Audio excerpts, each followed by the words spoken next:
For thousands of years, people have told stories to explain the mysteries of existence.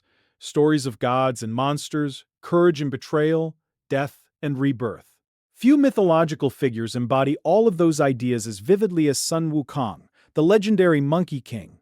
He is a hero, a troublemaker, a warrior, and a rebel. He can transform into almost anything, cross enormous distances in a single leap, command armies of copies made from his own hair, and challenge the forces of heaven itself. Yet his greatest battle is not against a demon or a god. It is against his own pride. This is the story of Sun Wukong, the stone-born monkey who tried to conquer death, declared himself equal to heaven, and eventually found a path toward enlightenment. Far to the east, beyond the lands of ordinary men, stood the mountain of flowers and fruit. The island was covered in forests, streams, caves, and trees heavy with fruit. At the mountain's summit rested an ancient stone infused with the energies of heaven and earth. For ages, it absorbed the light of the sun, the glow of the moon, and the breath of the natural world. Eventually, the stone split open and revealed a stone egg. From that egg emerged a living monkey. This was no ordinary creature. Almost immediately after his birth, the monkey bowed toward the four directions. Golden light burst from his eyes and traveled upward into the celestial realm. The radiance was so powerful that it caught the attention of the Jade Emperor, ruler of heaven. The emperor sent divine observers to discover what had caused the disturbance. They reported that a monkey had been born from a stone below. Because the creature appeared small and harmless, the emperor dismissed the event. In his eyes, the strange birth was little more than a curiosity. It would prove to be one of heaven's greatest miscalculations. The stone monkey grew among the wild monkeys of the mountain. He ate fruit, drank from clear streams, slept beneath the trees, and spent his days exploring with his companions. Life was simple and joyful. One day, the troop discovered a great waterfall. Behind the roaring curtain of water, there appeared to be some hidden space, but none of the monkeys dared enter it. They agreed that anyone brave enough to leap through the falls, find what lay beyond, and return unharmed, would become their king. The stone monkey accepted without hesitation. He launched himself into the waterfall and passed safely through it. On the other side, he discovered an enormous cave with stone furniture, iron bridges, and enough shelter for the entire troop. It was a perfect home, hidden from the dangers outside. When he returned and revealed what he had found, the other monkeys honored their promise. They bowed before him and named him the handsome Monkey King. For many years, he ruled over the mountain of flowers and fruit. His people wanted for nothing, and the Monkey King appeared to possess everything he could ever desire. But during a celebration, a troubling thought entered his mind. One day he would die. The realization terrified him. His kingdom, strength, and happiness could not protect him from age or death. While the other monkeys celebrated, their king became consumed by the idea that everything he loved would eventually disappear. An elder told him that enlightened sages, immortals, and Buddhas knew how to escape the ordinary cycle of life and death. If the Monkey King truly wished to overcome mortality, he would have to leave his home and find one of them. So he built a raft, said farewell to his subjects, and sailed into the unknown. After reaching the world of humans, he took clothing from a woodsman and attempted to blend into society. But his search was far from easy. For years, he wandered through towns, mountains, and distant lands, asking for someone who could teach him the secret of eternal life. Eventually, he reached the home of the immortal teacher, Subhuti. The master already knew the unusual visitor was coming and allowed him to enter. Recognizing both his extraordinary potential and unruly personality, Subhuti accepted the monkey as a disciple and gave him a new name, Sun Wukong. The name is often interpreted as monkey awakened to emptiness. It was a spiritual name, although Wukong was still a very long way from understanding its meaning. Under Subhuti's instruction, he became a terrifyingly capable student. He learned secret breathing practices associated with longevity, magical combat, methods of escape, and the famous 72 transformations. These allowed him to assume the forms of animals, objects, and even other people. He also mastered the cloud somersault. With a single flip, he could cross an immense distance through the sky.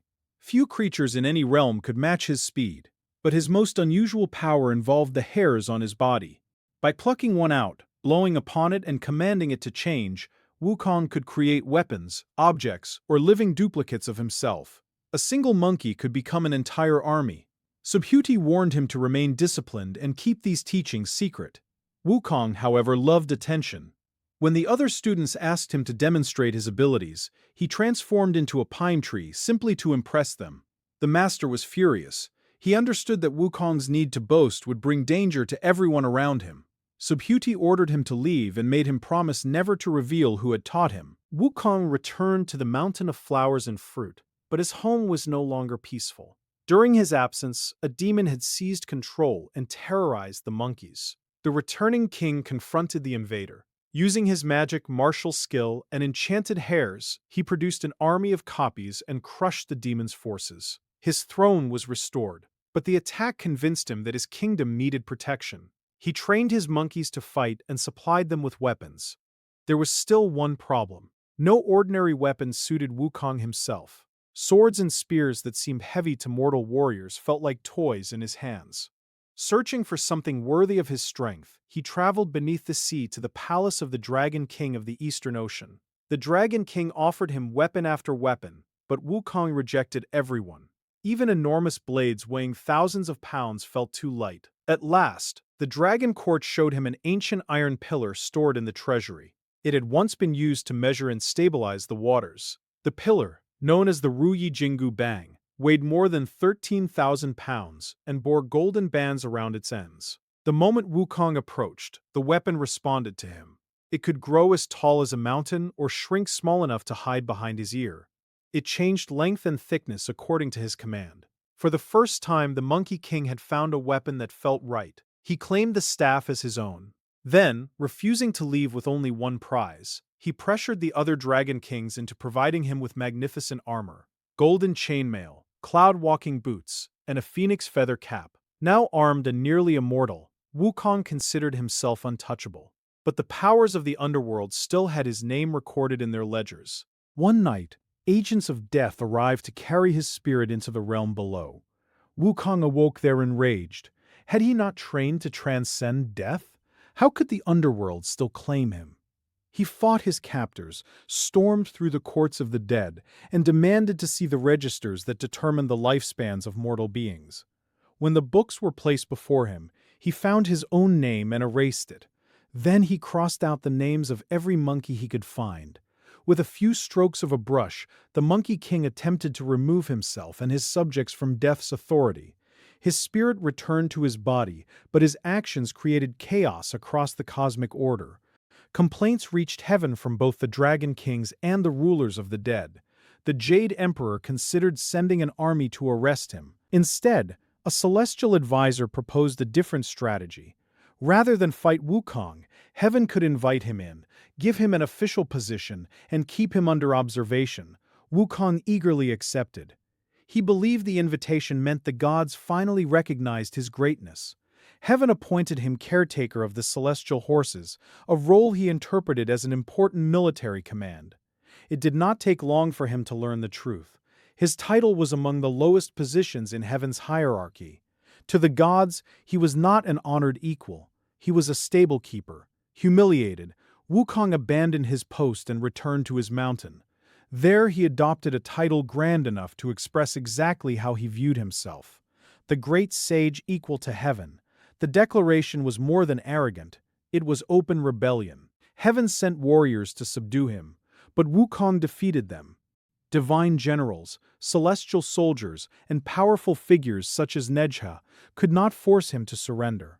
Every failed attack made the Monkey King even more convinced that he deserved a place beside the highest gods. Unable to control him through force, heaven tried flattery. The Jade Emperor officially acknowledged his self-created title, gave him a residence, and allowed him to live in the celestial realm. The position carried impressive language, but almost no real responsibility. For a time, the plan worked. Wukong ate, slept, wandered through heaven, and befriended anyone whose rank impressed him.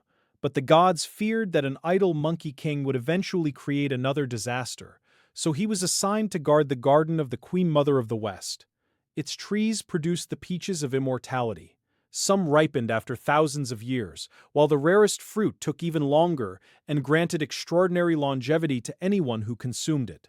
There was only one obvious rule. Wukong was not permitted to eat them. Naturally, he ate them. He sampled the finest peaches and then fell asleep among the branches. When celestial maidens arrived to collect fruit for a great heavenly banquet, they accidentally woke him. Wukong asked which gods had been invited. The maidens listed the honored guests. His name was not among them. Once again, heaven had given him a title without truly accepting him as an equal. Furious, Wukong froze the maidens with magic and went to the banquet before the guests arrived. He consumed the celestial food, drank the immortal wine, and stumbled drunkenly into the laboratory of Laozi, the great Taoist sage. There, he discovered pills of immortality prepared in an alchemical furnace. Wukong swallowed those too. By now he had accumulated several overlapping protections against death. He had learned longevity practices from Subhuti, erased his name from the underworld's records, eaten immortal peaches, drunk heavenly wine, and consumed Laozi's sacred pills. Even Wukong understood that heaven would not forgive this final insult. He escaped to Earth and prepared for war. The Jade Emperor responded with the full power of the celestial army. The mountain of flowers and fruit was surrounded. Yet Wukong resisted every assault. He created duplicates, transformed his body, wielded his expanding staff, and humiliated one divine opponent after another. The battle changed when Erlang Shen entered the fight. Erlang was a formidable divine warrior with a third eye capable of seeing through deception. When Wukong transformed, Erlang countered him. When Wukong changed tactics, Erlang followed. Their duel became a contest of strength, magic, and shapeshifting between two nearly equal fighters. Wukong was finally distracted and brought down with help from Laozi and Erlang's celestial hound. Bound in chains, he was dragged back to heaven for execution. But killing him proved impossible. Blades could not cut him, weapons could not pierce him, lightning did not destroy him. The protections he had accumulated had made his body almost indestructible. Laozi then placed him inside an alchemical furnace, intending to separate the immortal substances from his body and reduce him to ash. Wukong remained inside for 49 days. Instead of dying, he survived by sheltering in a part of the furnace where the wind was strongest and the flames were weaker. When the furnace opened, he burst free, stronger and angrier than before. The smoke and fire had damaged his eyes, leaving them extremely sensitive, but they had also given him fiery golden pupils capable of seeing through many disguises and illusions.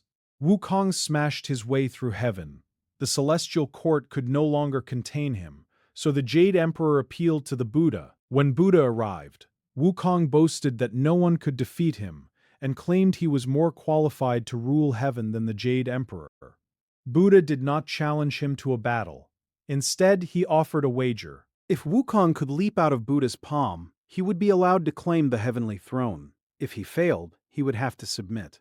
The Monkey King laughed. His cloud somersault could carry him across vast distances in a moment. Escaping a single hand seemed effortless. He leapt and traveled until he saw 5 enormous pillars rising at what appeared to be the edge of existence. Certain that he had reached the end of the universe, Wukong wrote a message on one pillar to prove he had been there.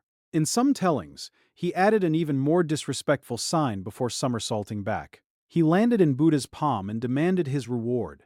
Buddha told him to look down. On one of Buddha's fingers was the mark Wukong had left behind. The 5 pillars had been Buddha's fingers all along. Despite all his speed and power, the Monkey King had never escaped the palm. Wukong tried to flee, but it was too late. Buddha transformed his hand into a mountain representing the 5 elements: wood, fire, earth, metal, and water, and pinned the rebel beneath it.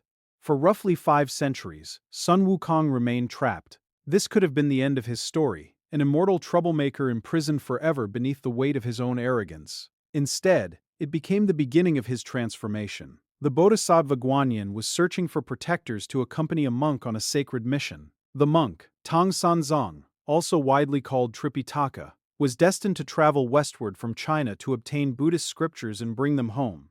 The journey would pass through kingdoms filled with demons, spirits, monsters, and temptations. Tang Sanzong was devoted and compassionate, but he was not a warrior. He needed companions capable of defending him. Guanyin offered Wukong a path to freedom. If he sincerely protected the monk and helped complete the pilgrimage, he would be given a chance to redeem himself. Wukong agreed, though sincerity did not immediately make him obedient. After Tang Sanzong released him from beneath the mountain, The Monkey King remained impulsive, violent, and difficult to control. Guanyin therefore gave the monk a magical headband and taught him a tightening spell. Once placed around Wukong's head, the band could not be removed. Whenever Tang Sanzong recited the spell, it tightened painfully around the monkey's skull. For perhaps the first time in his life, Wukong faced a power he could not simply overpower, outrun, or intimidate. The group gradually gained additional companions. Zhu Bajie, a former heavenly marshal reborn with pig-like features, was strong but greedy, lazy, and easily distracted. Sha Wujing, once a celestial general, became a quiet and dependable guardian. Even the monk's white horse was actually a dragon prince transformed as part of his own punishment and redemption. Together, they formed one of mythology's most memorable traveling parties. Their pilgrimage is the central story of the 16th century Chinese novel Journey to the West, traditionally attributed to Wu Chengyan. The narrative combines adventure, comedy, religion, satire, and folklore. Although Tang Sanzong's mission was inspired by the real journey of the Buddhist monk Xuanzang, the novel surrounds that historical foundation with a universe of magic and monsters. Again and again, demons attempted to capture the monk. Many believed that eating his flesh would grant immortality. Wukong's job was to stop them, but the task demanded more than brute force. Enemies disguised themselves as innocent villagers, helpless children, beautiful women, and religious figures.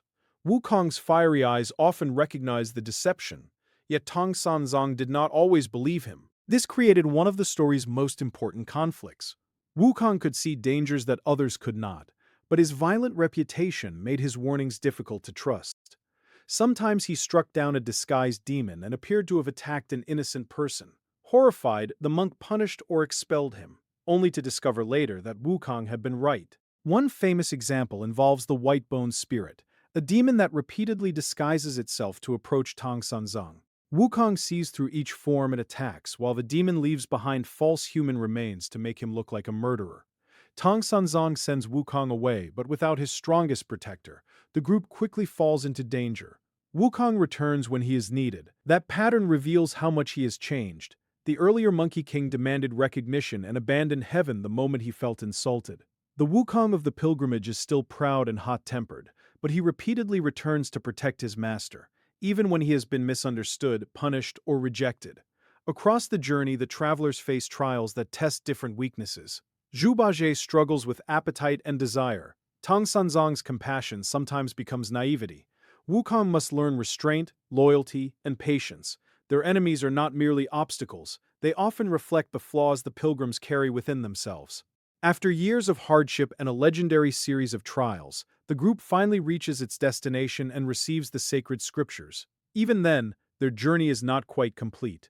They must bring the texts safely back to China, and one final ordeal ensures that the required number of trials has been fulfilled. When the pilgrimage ends, each traveler is rewarded according to his growth and conduct.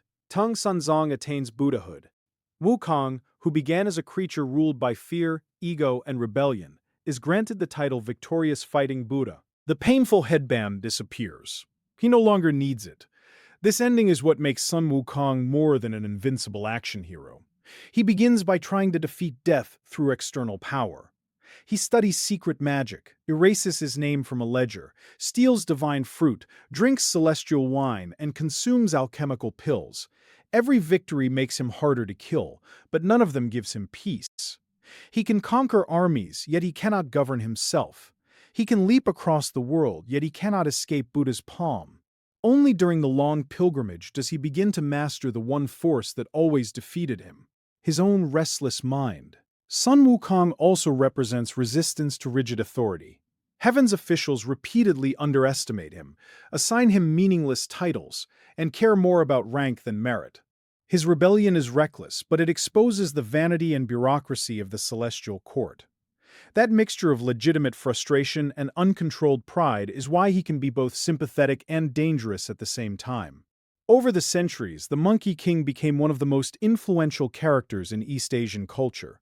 His adventures spread through opera, paintings, festivals, television, comics, animation, film, and video games. Countless later heroes inherited pieces of his identity. The magical staff, the cloud travel, the transformations, the playful defiance, and the determination to grow stronger than any opponent. Yet beneath all the spectacle remains a deeply human story. Sun Wukong wants freedom, respect, and a life without fear. He responds to humiliation with anger and to uncertainty with greater displays of power. He believes that if he becomes strong enough, no one will ever be able to control him or take anything away from him. But immortality does not cure his insecurity. Victory does not satisfy his pride. His real liberation arrives only when strength is joined by discipline and purpose. That is the enduring contradiction of the Monkey King. He is born from stone but behaves with explosive emotion. He is a comic trickster capable of terrible violence. He creates chaos in heaven, then becomes the loyal guardian of a holy monk. He begins his life determined never to bow to anyone, and ends it having earned enlightenment through service. Sun Wukong remains powerful because his story does not ask him to lose the qualities that make him extraordinary. He never stops being clever, fearless, mischievous, or formidable. Instead, he learns how to direct those qualities towards something greater than himself. The rebel does not disappear, he matures.